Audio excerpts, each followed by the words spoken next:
equation that we're going to be focusing on is half-lives.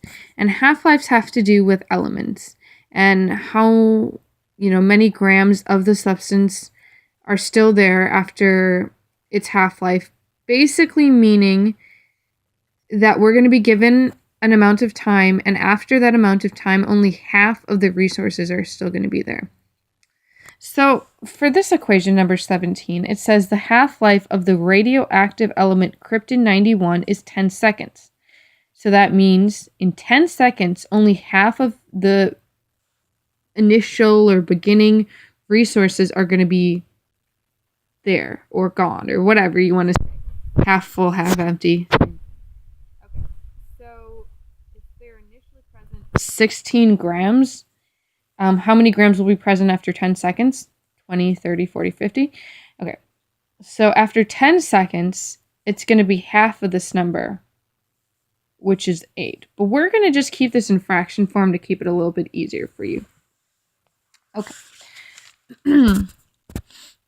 So for the 10 seconds right here, it's half.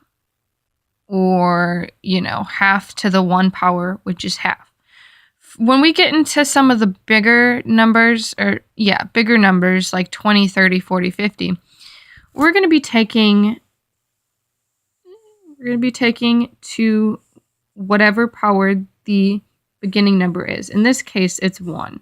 So a half to the first power is still a half. Not too bad.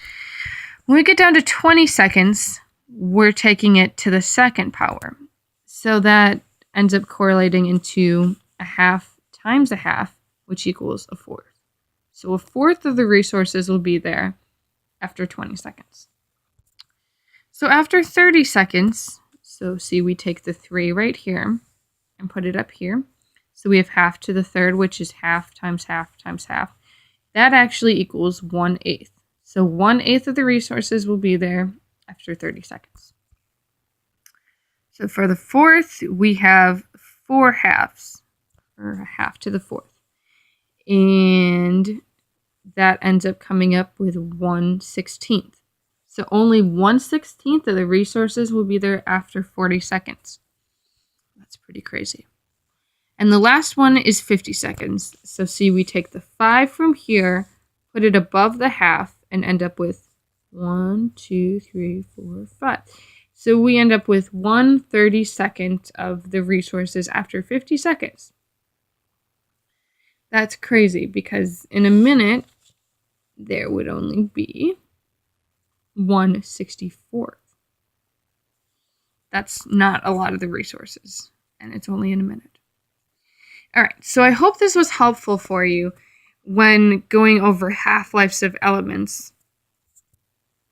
Basically, in all types of these equations, you can use the same type of formula, but